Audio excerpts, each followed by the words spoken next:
Hello भावी शिक्षक शिक्षिकाओं, स्टूडेंट करियर में मैं अश्विनी आप सभी मित्रों का एक बार फिर से स्वागत करता हूं। मित्रों, हम लगातार आपके सीटेट से संबंधित जो कक्षाएं हैं वो आप लोगों को प्रोवाइड करवा रहे हैं। मित्रों, उसी के संदर्भ में आज हम भाषा कौशल से कुछ महत्वपूर्ण प्रश्नों को सेलेक्ट किए हैं, जहां से आपके परीक्षा में बार बार क्वेश्चन बने हैं। साथियों, 1 से 2 नंबर हर शिफ्ट के यहाँ से फिक्स समझिए आप, यहाँ से क्वेश्चन आपके अब तक हुए सीटेट के सभी एग्जामों में पूछे गए हैं। मित्रों, ये कक्षाएं जो हैं वो प्रैक्टिस प्लस कंटेंट के रूप में आपको प्रोवाइड कराई जा रही हैं। आप इन्हें ध्यानपूर्वक पढ़िए। आपका सीटेट जो है वो 100% विश्वास कीजिए अब की बार निकल जाएगा। अगर नहीं निकला हुआ है तो, और अगर आप पहली बार भी अटेम्प्ट कर रहे हैं तो हमारी कक्षाओं के साथ आप बने रहिए। निश्चित रूप से आप सीटेट को आसानी से क्वालिफाई कर लेंगे। मित्रों, अगर आप हमारे चैनल को सब्सक्राइब नहीं किए हैं तो हमारे चैनल को अवश्य सब्सक्राइब कर लीजिएगा। आइए हम एक एक प्रश्नों को विथ डिटेल्स सॉल्व करते हैं। एक एक ऑप्शंस का हम विश्लेषण करेंगे। आइए मित्रों, देखते हैं पहला प्रश्न हमारा क्या है। प्रश्न पूछ रहा है कि भाषा के आधारभूत कौशल से प्रश्न है। तो आइए देखते हैं, एक एक ऑप्शन को हम पढ़ते हैं। कह रहा है हमेशा अर्जित किए जाते हैं, कह रहा भाषा कौशल हमेशा अर्जित किए जाते हैं, या सर्वथा पृथक होते हैं। फिर कह रहा है अंतः संबंधित होते हैं। फिर कह रहा है क्रमबद्ध रूप से चलते हैं। तो मित्रों, भाषा कौशल की बात करें तो वह एक दूसरे से अंतः संबंधित होते हैं, एक दूसरे से इंटरकनेक्टेड होते हैं। तो आपके इस प्रश्न की सही उत्तर की बात करूं तो मित्रों वो हो जाता है ऑप्शन नंबर सी, कि जो भाषा कौशल होते हैं वो एक दूसरों से अंतः संबंधित होते हैं। और नेक्स्ट क्वेश्चन की बात करते हैं। नेक्स्ट क्वेश्चन जो है वो पूछ रहा है मित्रों, कह रहा है कि स्वाभाविक अभिव्यक्ति, कल्पनाशीलता, कौशल और सोच को विकसित करना। ऑप्शन के माध्यम से हम सॉल्व करते हैं। कह रहा है कि भाषा शिक्षण का एकमात्र उद्देश्य है। भाषा शिक्षण का उद्देश्य नहीं है। स्वाभाविक अभिव्यक्ति, कल्पनाशीलता और कौशल जो है तथा सोच को विकसित करना जो है, क्या ये भाषा कौशल का उद्देश्य नहीं है? ये तो नहीं होगा। एकमात्र उद्देश्य है, ये भी नहीं होगा। नेक्स्ट की बात करते हैं। कह रहा है भाषा शिक्षण का, तीसरे की बात करें तो कह रहा है भाषा शिक्षण का एक महत्वपूर्ण उद्देश्य है। बिल्कुल मित्रों, अगर हम स्वाभाविक अभिव्यक्ति, कल्पनाशील कौशल एवं सोच को विकसित करने की बात करें तो यह आपके भाषा शिक्षण का एक महत्वपूर्ण उद्देश्य होता है। लेकिन हम चौथे ऑप्शन को देख लेते हैं। क्या कह रहा है कि भाषा शिक्षण को किसी प्रकार की दिशा नहीं देता। नहीं, ये भी ऑप्शन गलत हो जाता है। तो इस तरीके से आप देखते हैं। आपके दूसरे प्रश्न की बात करूं जिसका सही उत्तर मित्रों है वो ऑप्शन नंबर 3 है, जो कि कह रहा है कि भाषा शिक्षण एक महत्वपूर्ण उद्देश्य है स्वाभाविक अभिव्यक्ति तथा कल्पनाशील कौशल एवं सोच को विकसित करने में। आइए नेक्स्ट क्वेश्चन को देख लेते हैं। नेक्स्ट क्वेश्चन की बात करें तो प्रश्न है, कह रहा है कि भाषा कौशलों के बारे में कौन सा कथन सही है। ध्यान दीजिएगा, ये जो भी क्वेश्चन आज हमने आप लोगों के लिए कलेक्ट किए हैं मित्रों, ये भाषा कौशल से संबंधित महत्वपूर्ण प्रश्न है, क्योंकि हम आपको चैप्टर वाइज प्रैक्टिस जो है वो उपलब्ध करवा रहे हैं। और हिंदी एक ऐसा आपके सिलेबस में सम्मिलित सब्जेक्ट है या टॉपिक कह सकते हैं, जो कि आपको यहाँ से 30 में से 30 ही क्वेश्चन लेने हैं, क्योंकि ये क्वेश्चन जो हैं वो आपके नंबर को या आपकी मेरिट को उठाएंगे। इसलिए अगर आप बने रहते हैं तो निश्चित रूप से आपको 30 में से 30 आसानी से मिल जाएंगे, क्योंकि शिक्षण के क्वेश्चन 15 प्लस आपको पैसेज यानी गद्यांश से क्वेश्चन आपको मिल जाएंगे 15। यहाँ से मिला करके आप थोड़ा गद्यांश से संबंधित भी हम आपको कुछ गद्यांश करवा देंगे, वहाँ से आप गद्यांश वाले क्वेश्चन जो हैं वो भी कवर कर पाएंगे। आइए इस क्वेश्चन को सॉल्व करते हैं। कह रहा भाषा कौशल के बारे में कौन सा कथन सही है। तो आइए देख लेते हैं। तीसरे क्वेश्चन की बात करें तो कह रहा है कि भाषा के कौशल केवल क्रमबद्ध रूप से ही सीखे जा सकते हैं। भाषा कौशल केवल क्रमबद्ध रूप से ही सीखे जा सकते हैं। फिर कह रहा है भाषा कौशल परस्पर अंतः संबंधी होते हैं। हमने अंतः संबंधी से भाषा कौशल के संबंध में अंतः संबंधी से चीज़ें जो प्रश्न था ठीक ऊपर हमने देखा है उसी से रिलेटेड ये प्रश्न है। नीचे भी देख लेते हैं। कह रहा है भाषा के कौशलों में से केवल पढ़ना लिखना महत्वपूर्ण है। मित्रों, भाषा के जो 4 कौशल हैं, पढ़ना लिखना बोलना सुनना, चारों ही महत्वपूर्ण हैं। केवल लिखना और पढ़ना ही महत्वपूर्ण नहीं है, तो ये तो एलिमिनेट हो जाता है अपने आप। फिर कह रहा है भाषा के कौशलों में से केवल सुनना और बोलना ही महत्वपूर्ण है। नहीं मित्रों, भाषा के जो 4 कौशल हैं वो बराबर महत्व रखते हैं। फिर कह रहा है कि पहले ऑप्शन की बात करें तो कह रहा है कि भाषा के कौशल केवल क्रमबद्ध रूप से ही सीखे जाते हैं। जरूरी नहीं है मित्रों कि सुनने के बाद बोलना ही आए या पढ़ने के बाद लिखना ही आए। नहीं, आप लिख करके भी पढ़ सकते हैं, पढ़ करके भी लिख सकते हैं। तो यहाँ क्रम व्यवस्था से संबंधित चीज़ें जो हैं वो अनिवार्य रूप से फॉलो नहीं करती, इसलिए आपका ऑप्शन नंबर 1 जो है वो भी गलत हो जाता है। इस तरह से आपके प्रश्न नंबर 3 के सही उत्तर की बात करें मित्रों तो वो ऑप्शन नंबर B2 हो जाता है। भाषा के कौशल जो होते हैं परस्पर एक दूसरे से अंतः संबंधी होते हैं। आइए नेक्स्ट क्वेश्चन की बात करते हैं। नेक्स्ट क्वेश्चन जो है वो आपका कह रहा है ग्राह्यात्मक कौशलों में शामिल है।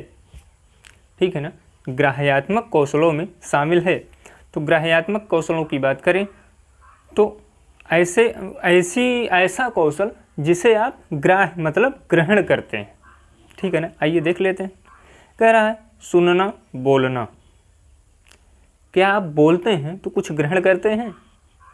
नहीं मित्रों, आप बोलते समय आप ग्रहण नहीं करते बल्कि आप देते हैं सामने वाले को, तो ये तो नहीं हुआ। सुनने में आप ग्रहण करते हैं। फिर आ जाइए बोलना, फिर वही चीज़ आ गया। बोलने में तो आप ग्रहण नहीं करते बल्कि आप सामने वाले को देते हैं, ग्राह्यात्मक कौशल नहीं है ये। फिर कह रहा है सुनना और पढ़ना। जब आप सुनते हैं या जब आप पढ़ते हैं किताबों को तो किसी की सुनी हुई बातों को आप ग्रहण करते हैं। जब आप किताबें पढ़ते हैं तो वहाँ से आप ज्ञान को ग्रहण करते हैं। तो ऐसी स्थिति में सुनना और पढ़ना जो है ये ग्राह्यात्मक कौशल आता है। ध्यान दीजिएगा, आप थोड़ा सा फोकस करेंगे तो आप तुरंत ग्राह्यात्मक कौशल को पकड़ लेंगे कि अगर जिस चीज़ से ग्राह्य मतलब ग्रहण से, और ऐसी क्रिया जिसको करने से आपको कोई चीज़ मिलती है, तो ऐसी स्थिति में आप उसे ग्रहण से रिलेट करेंगे उसको और उसे ग्राह्यात्मक कौशल मानेंगे। तो इस तरीके से आप इस प्रश्न को सॉल्व करेंगे, आसानी से विट्रिक करेंगे। आपके चौथे प्रश्न का सही उत्तर जो हो जाता है वो मित्रों सुनना और पढ़ना, अर्थात तीसरा ऑप्शन सही हो जाता है। आ जाइए नेक्स्ट क्वेश्चन पर चलते हैं। नेक्स्ट क्वेश्चन की बात करें तो क्वेश्चन नंबर 5 क्वेश्चन पूछा है कि सुनना कौशल के बारे में कौन सा कथन उचित नहीं है। ध्यान दीजिएगा, नहीं पूछ रहा है, ठीक है ना। कह रहा है कि सुनना कौशल सबसे कम महत्वपूर्ण है। देखिए सबसे कम महत्वपूर्ण की जहाँ तक बात है तो इस पर ध्यान दीजिएगा। मैंने आपको पहले ही बताया कि भाषा कौशल में कोई भी कौशल चारों में से सभी एक दूसरे के बराबर उपयोगी, एक दूसरे के समान उपयोगी, कोई ज़्यादा और कोई कम उपयोगी नहीं है। तो इस प्रश्न में आप नेगेटिव पूछा गया है, नहीं पूछा गया है, तो नेगेटिव की बात करें तो सबसे पहला ही ऑप्शन आपको मिल जाता है जो कि इस प्रश्न का सही उत्तर हो जाता है। तो समय ना लेते हुए हम आगे बढ़ते हैं। 5वें प्रश्न का सही उत्तर जो है वो ऑप्शन नंबर 1 हो जाता है। आ जाइए नेक्स्ट क्वेश्चन पर।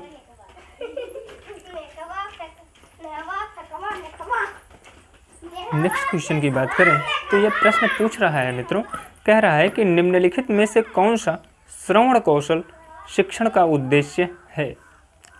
श्रवण कौशल शिक्षण का उद्देश्य है या श्रवण कौशल का उद्देश्य है। मित्रों भाषा कौशल की बात करें तो 4 कौशल हैं, इन्हें आप जान सकते हैं, जैसे सुनना, बोलना,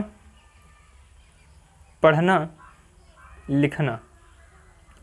मैंने आपको शॉर्ट टिक के रूप में लिख दिया कि सुबोपल, मतलब सु से सुनना, बो से बोलना, पा से पढ़ना, ली से लिखना। तो सुबोपल के रूप में आप चारों भाषा कौशलों को याद रख सकते हैं। ये आपके लिए एक ट्रिक के समान काम करेगी। मित्रों, आइए श्रवण कौशल शिक्षण के उद्देश्य में किस तरह से सहायक होता है या कौन सा रोल निभाता है उससे संबंधित प्रश्न है। हम एक एक ऑप्शन को देख लेते हैं। कह रहा है श्रुत सामग्री जो है, श्रुत सामग्री के विषय के महत्वपूर्ण एवं मर्मस्पर्शी विचारों, भावों तथा तथ्यों का चयन करने की क्षमता प्रदान करना। ऑप्शन एक है, कह रहा है कि श्रुत सामग्री के विषय महत्वपूर्ण एवं मर्मस्पर्शी विचारों, भावों तथा तथ्यों का चयन करने की क्षमता प्रदान करते हैं। बात तो सही है। सुन करके ही आप किसी के विचारों को, भावों को, तथ्यों को के चयन करने की क्षमता को जान पाएंगे। ये क्षमता जो है आपको प्रदान करती है। आइए नीचे भी ऑप्शन को देख लेते हैं। फिर कह रहा है कि विद्यार्थियों में ध्वनियों, शब्दों का शुद्ध उच्चारण तथा स्वर, गति, फिर कह रहा है लय प्रवाह के साथ पढ़ने की योग्यता विकसित करना। ठीक है, ये भी चीज़ें हो सकती। आइए नेक्स्ट की बात कर लेते हैं। कह रहा है छात्रों को साहित्यिक गतिविधियों में भाग लेने व सुनने के लिए प्रेरित करना। आप ध्यान से देखेंगे प्रश्न को, फिर से एक बार देखिए। कह रहा है कि निम्नलिखित में से कौन सा श्रवण कौशल शिक्षण का उद्देश्य है। श्रवण कौशल शिक्षण का उद्देश्य है। तो श्रवण कौशल शिक्षण के उद्देश्य में आप देखेंगे, सीधी सी बात है, इस प्रश्न के पूछने का तात्पर्य है कि आप कोई चीज़ सुन रहे हैं तो सुनने के पश्चात या उस सुनने का सबसे सटीक उद्देश्य क्या हो सकता है। तो सुनने के सबसे सटीक की बात करें, जैसे यहाँ देखिए कह रहा है लय और प्रवाह के साथ पढ़ने की योग्यता। अगर लय और प्रवाह की बात करें मित्रों, तो ये पढ़ने के कौशल में आएगा, ना कि श्रवण कौशल में आएगा। ठीक है, तो इस तरीके से ये बी ऑप्शन जो है वो गलत हो जाता है। फिर कह रहा है तीसरे में कि छात्रों को साहित्यिक गतिविधियों में भाग लेने व सुनने के लिए प्रेरित करना। तो साहित्यिक गतिविधियों में भाग लेने व सुनने के लिए प्रेरित करना। तो अगर इन दोनों ऑप्शनों को आप देखेंगे या इस तीसरे ऑप्शन को देखेंगे तो पहले ही ऑप्शन में लगभग सम्मिलित हो जाता है, क्योंकि भाग लेने या सुनने की बात करता है। तो यहाँ वही चीज़ें मर्मस्पर्शी विचार, भाव तथा तथ्यों को चयन करने की क्षमता के बारे में जो चीज़ें हैं उसी से संबंधित। तो इस तरीके से ज़्यादा प्रभावी जो ऑप्शन होता है वो आपका तीसरा, इस प्रश्न का पहला ऑप्शन हो जाता है। तो सही उत्तर की बात करें इस प्रश्न के, तो वो ऑप्शन नंबर 6 हो जाता है। ठीक है ना। आ जाइए नेक्स्ट क्वेश्चन की बात कर लेते हैं। नेक्स्ट क्वेश्चन जो है वो कह रहा है कि ध्यान दीजिएगा, ऐसे प्रश्न आपको मिलेंगे जब आपको ऐसा लगेगा कि एक से अधिक प्रश्न ऑप्शन बन सकते हैं। ऐसे प्रश्नों को बहुत ध्यानपूर्वक पढ़िएगा और सावधानी से उसका उत्तर दीजिएगा, नहीं तो गलत हो जाएगा प्रश्न। आ जाइए 7वें क्वेश्चन की बात करते हैं। तो 7वां क्वेश्चन मित्रों है कि यदि छात्र की डैश इंद्रियों में दोष है तो वह ना भाषा सीख सकता है और ना अपने मनोभावों को अभिव्यक्त कर सकता है। अब देखिए कह रहा है कि अगर उसमें कौन सी इंद्री का दोष हो, ऐसी स्थिति में वो ना तो भाषा सीख सकता है ना तो अपनी अभिव्यक्ति कर सकता है। तो ध्यान दीजिएगा, आप भाषा तभी सीख पाएंगे जब आप चीज़ों को सुनेंगे, मनन करेंगे, तब जा कर के आप अपने मनोभावों को प्रकट करेंगे। तो ऐसी स्थिति में देख लीजिए, इस प्रश्न का सही उत्तर जो होना चाहिए वो श्रवण कौशल होना चाहिए। आइए ऑप्शन को देख लेते हैं। पठन कह रहा है तो पठन नहीं होगा, श्रवण। मित्रों आपका जो ऑप्शन नंबर बी है यही इस प्रश्न का सही उत्तर हो जाता है। आ जाइए नेक्स्ट क्वेश्चन पर चलते हैं। नेक्स्ट क्वेश्चन की बात करें तो क्वेश्चन नंबर 8 है और क्वेश्चन नंबर 8 पूछ रहा है कि श्रवण कौशल के शिक्षण के द्वारा निम्नलिखित में से किस उद्देश्य की पूर्ति की जा सकती है। तो आइए देख लेते हैं एक एक को। छात्रों का मानसिक एवं बौद्धिक विकास होगा। बिल्कुल, श्रवण कौशल के माध्यम से छात्रों का मानसिक और बौद्धिक विकास होगा। फिर कह रहा है छात्रों में भाषा व साहित्य के प्रति रुचि पैदा होगी। बिल्कुल, जब बच्चा चीज़ों को सुनेगा तभी उसके प्रति उस विषय वस्तु के से लगाव पैदा होगा, और जब रुचि पैदा होगी तो ऑटोमेटिक आप देखेंगे उस साहित्य के प्रति बच्चे अपने आप रुचि पैदा करेगा। फिर देखेंगे आप, कह रहा है कि श्रुति सामग्री का सारांश ग्रहण करने की योग्यता विकसित होगी। दिए गए जो तीनों ऑप्शंस है वो इस प्रश्न से मैच करते हैं, यानी श्रवण कौशल से संबंधित ही तीनों चीज़ें हैं। तो इस प्रश्न के सही उत्तर की बात करूं मित्रों तो वो आपका ऑप्शन नंबर 4 हो जाता है। आ जाइए नेक्स्ट क्वेश्चन पर। देखिए, ये प्रश्न आपकी तैयारी को बूस्ट करेंगे। ये प्रश्न जो है वो बहुत ही महत्वपूर्ण है, और सबसे बड़ी चीज़ है मैं आपको चैप्टर वाइज करवा रहा हूँ, ताकि आपके जो अगर आप बिल्कुल पहली बार सीटेट देने जा रहे हैं तो ऐसी स्थिति में आपको मिक्सअप क्वेश्चन इसलिए नहीं अभी करवा रहा हूँ क्योंकि आप पहले चैप्टर वाइज तैयार हो जाइए, फिर आपको मिक्सअप क्वेश्चंस करवा करके आपकी तैयारी को हम कंप्लीट करवा पाएंगे। आ जाइए इस क्वेश्चन की बात करते हैं, क्वेश्चन नंबर 9 की। क्वेश्चन नंबर 9 जो है वो कह रहा है कि निम्नलिखित में से कौन सा श्रवण कौशल शिक्षण का उद्देश्य नहीं है। ध्यान दीजिएगा, अगर प्रश्न नहीं वाला आए तो उन्हें सबसे पहले आप अंडरलाइन या गोला कर लीजिएगा, क्योंकि यहाँ आप मिस कर सकते हैं। आ जाइए देख लेते हैं प्रश्न नंबर 9। कह रहा है सुनकर, श्रवण कौशल के बारे में पूछा गया है, सुनकर अर्थ ग्रहण करने की योग्यता का विकास करता है। ये तो सही प्रश्न नहीं पूछा गया। ध्यान दीजिएगा, श्रवण कौशल का कौन सा उद्देश्य नहीं है। फिर कह रहा है पूरी बात को सुनना, न कि वक्ता के कथन के सारांश को समझना। आप पूरी बात को सुनेंगे तभी आप वक्ता के कथन को समझ पाएंगे या उसके कथन के सारांश को समझ पाएंगे। ये जो है ये ऑप्शन जो है वो आपके प्रश्न के अनुसार नेगेटिव अर्थ दे रहा है, इसलिए, और प्रश्न जो है वो नकारात्मकता से ही संबंधित है, इसलिए इस प्रश्न के सही उत्तर की बात करें तो वो ऑप्शन नंबर बी हो जाता है। यही आपको सही आंसर मिल गया। तो चलिए समय ना व्यर्थ करते हुए हम अगले क्वेश्चन को सॉल्व करते हैं। अगले क्वेश्चन की बात करें तो अगला क्वेश्चन है कि निम्नलिखित में से कौन सी शिक्षण विधि श्रवण कौशल के शिक्षण में सर्वाधिक उपयोगी होगी। ठीक है ना, कौन सी शिक्षण विधि श्रवण कौशल के संदर्भ में सबसे उपयोगी है। तो प्रश्नोत्तर में आप देखते हैं कि शिक्षक जो है वो छात्रों से प्रश्न पूछता है, तो छात्र अगर सुनेगा नहीं तो वो प्रश्नों का जवाब कैसे देगा, तो ये तो उपयोगी होगी। सस्वर वाचन, बोल करके पढ़ना या वाचना, तो यहाँ तो आप देख ही रहे हैं श्रवण कौशल का उपयोग। भाषण कौशल, भाषण में भी आप आवाज़ों को सुनते हैं, या जब दो बोलते हैं तो दूसरा आपकी आवाज़ को सुनता है। तो इस तरीके से प्रश्न नंबर 10 की बात करें तो आपका ऑप्शन नंबर 4 जो है वो सही हो जाता है। आ जाइए नेक्स्ट क्वेश्चन की बात करते हैं।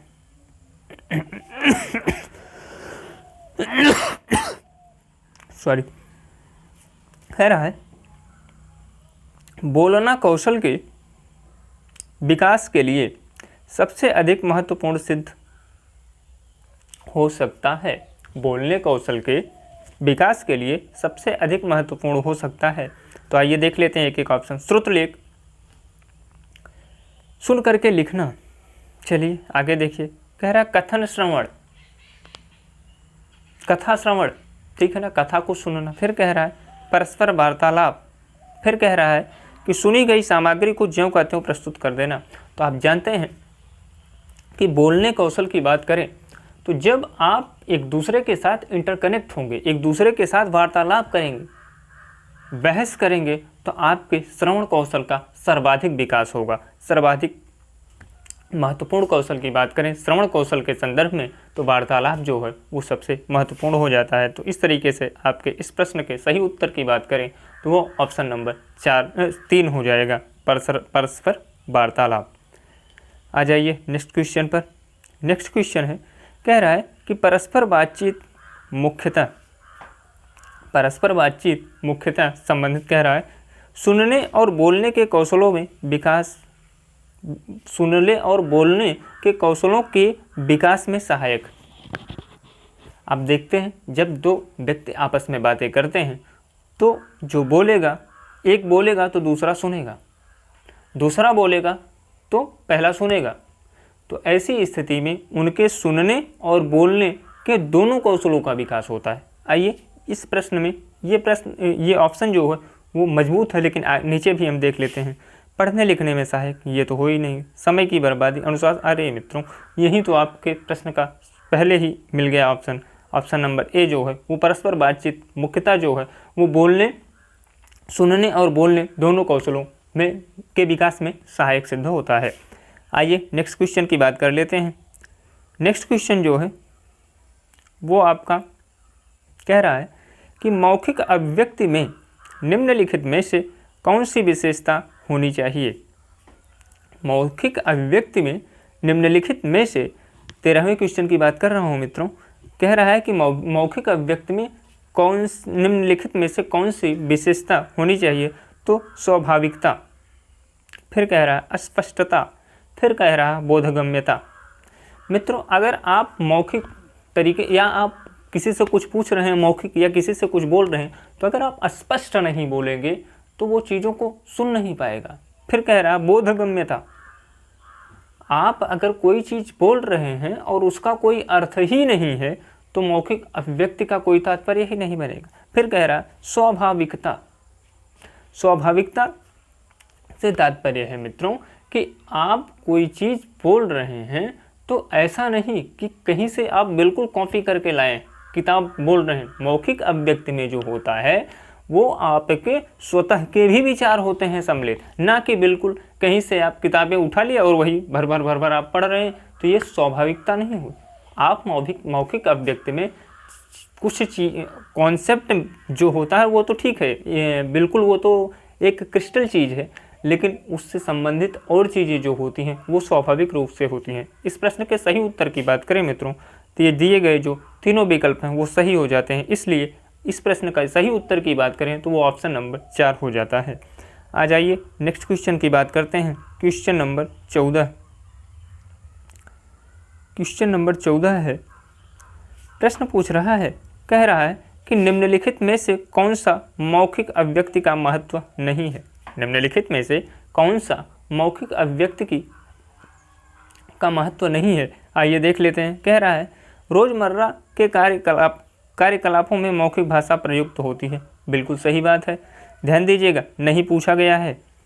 फिर कह रहा है कि भाषा की शिक्षा मौखिक भाषा से प्रारंभ होती है। बिल्कुल सही है, भाषा की शिक्षा आप मौखिक भाषा, अब सबसे पहले आप लिखने थोड़ी ना लगते हैं।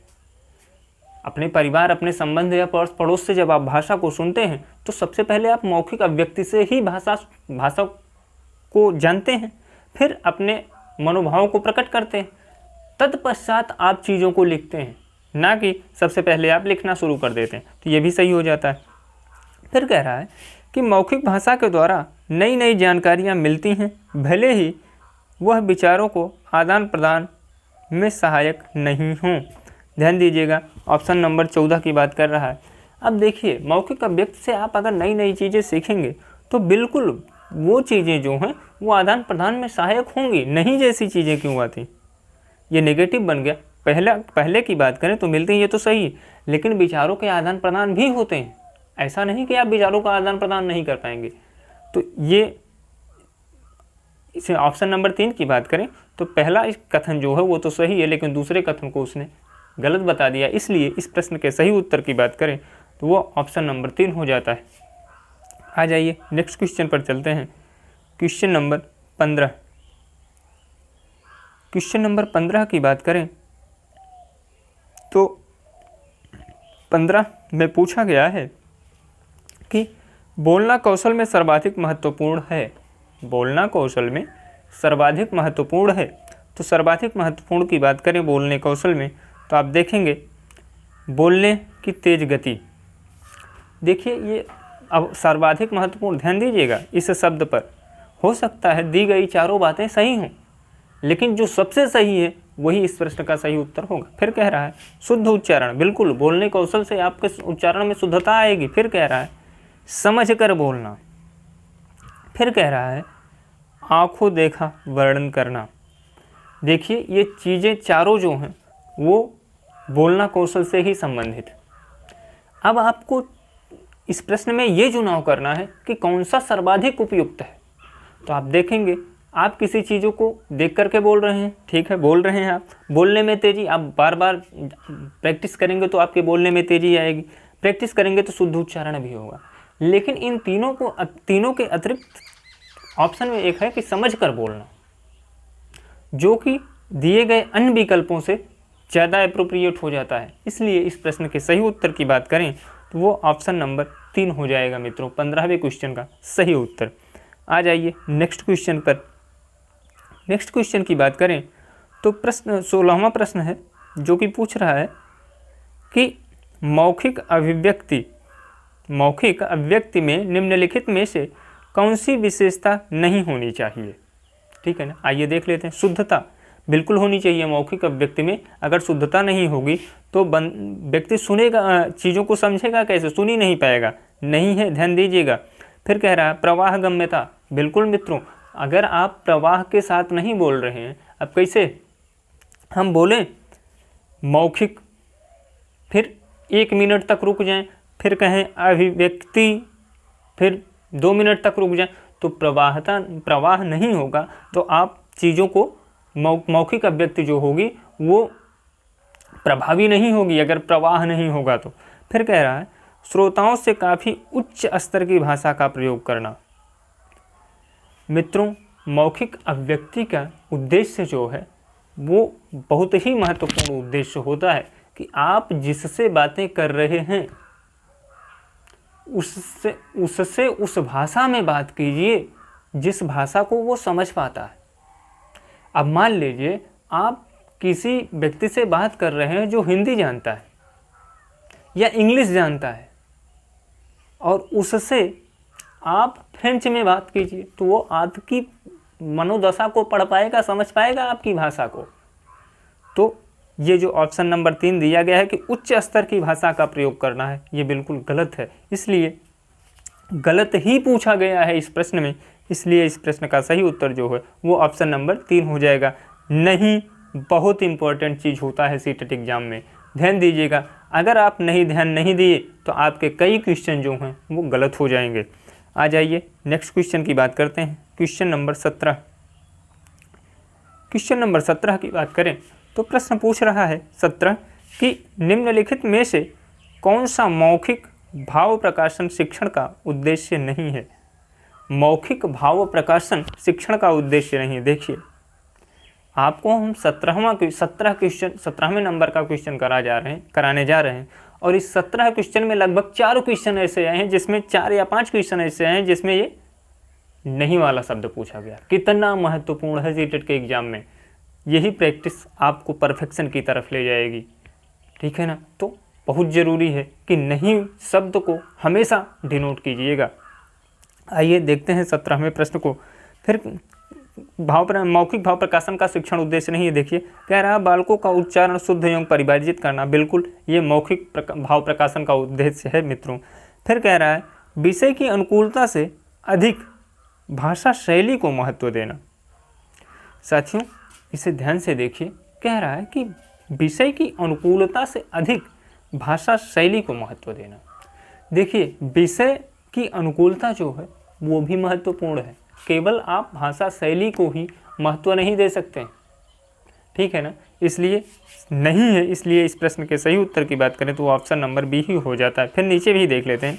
कह रहा छात्रों को व्याकरण सम्मत भाषा का प्रयोग करना चाहिए, बिल्कुल सही है।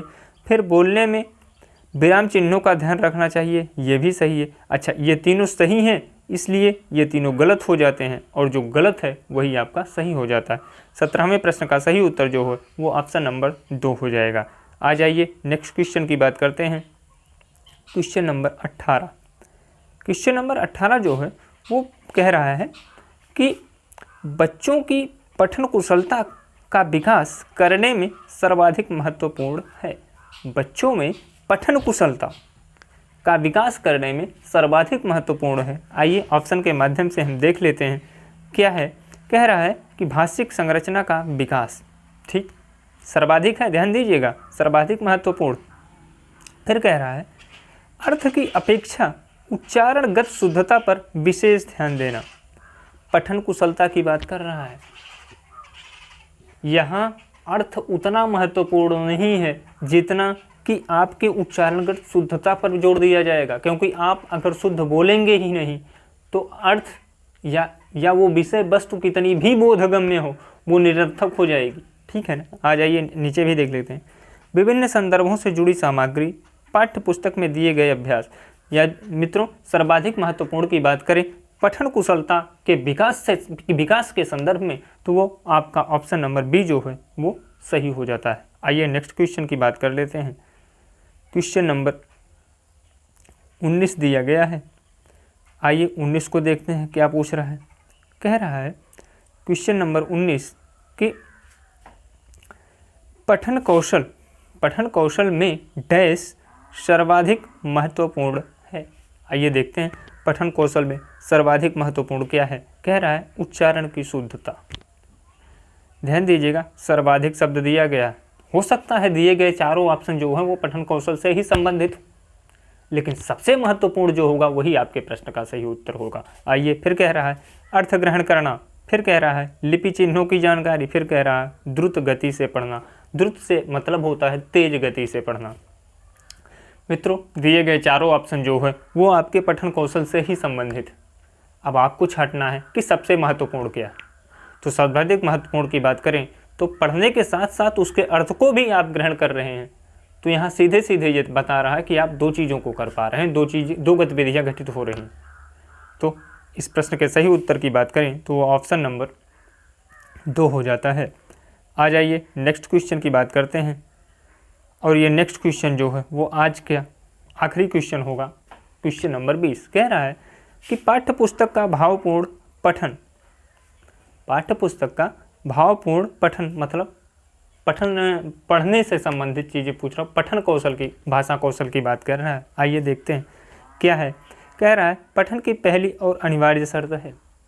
चलिए कह रहा है अर्थ को समझने में मदद करना, बिल्कुल सही है मित्रों। आप किसी चीज़ों को जब पढ़ेंगे, एक बार पढ़ेंगे तो हो सकता है चीज़ें कब समझ में आए, दोबारा अगर आप उसी चीज़ को पढ़ रहे हैं तो और समझ में आएंगी चीज़ें। तो पठन कौशल जो है, पाठ्य पुस्तक के भावपूर्ण पठन का उद्देश्य की बात करें तो अर्थ समझने में मदद करता है। तो इस प्रश्न के सही उत्तर की बात करें तो वो ऑप्शन नंबर 2 है जो सही हो जाता है। मित्रों हिंदी शिक्षण के ये टॉप 20 क्वेश्चंस हम भाषा कौशल से लेकर के आपके सम्मुख आए। मित्रों आप इन्हें देखिए, जो क्वेश्चंस आपको टफ लगें या जो क्वेश्चन आपको लगता है कि फिर देखने की ज़रूरत है, तो उसके लिए लिखने की ज़रूरत आपको नहीं है, बल्कि मैंने आपके उसकी भी व्यवस्था कर रखी है। इसकी PDF जो है वो आपको मैं टेलीग्राम चैनल पर प्रोवाइड करवा दूंगा, जिसका लिंक वीडियो के डिस्क्रिप्शन बॉक्स में मैं दे दूंगा, वहां से आप टेलीग्राम चैनल को ज्वाइन कर सकते हैं।